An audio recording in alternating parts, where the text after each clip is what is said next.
Without electricity to keep the fan running, this one-room home becomes unbearably hot.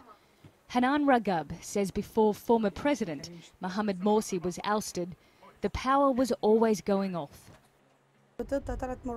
The electricity was being cut 3 times a day. I couldn't make any food. The house was totally dark. We had to buy takeaway. But since June 30, she's had power all day, every day. It's the same story in the Duki neighbourhood of Cairo. In fact, the electricity supply has improved across all of Egypt. Before June 30, there were constant electricity cuts for 2 or 3 hours a day. But after June 30, there were no electricity cuts at all. Electricity isn't the only area where people have noticed a big change. This was the scene in Cairo a few days before the rallies against Morsi started. Long queues at petrol stations. The government said people were panic buying. Now the traffic is flowing and there's no shortage of petrol. We used to get 40,000 litres every day, and at the time of the crisis we would be finished within 5 hours.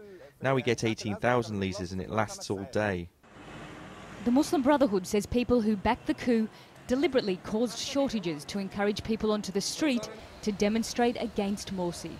A problem because political reason, I think so.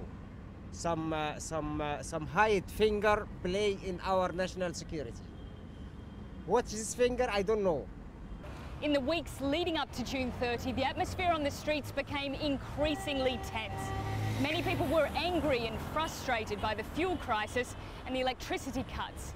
And while the situation is still unstable, most people are no longer worried about these two issues. However, energy experts told Al Jazeera a temporary shortage of fuel became more serious when people started panic buying before June 30. And since then, electricity use has dropped because people have been out protesting.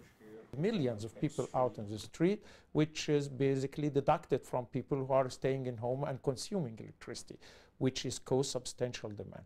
But it is expected as things back to normal again, consumption pattern will back to normal, and we might have some shortage during specifically peak time.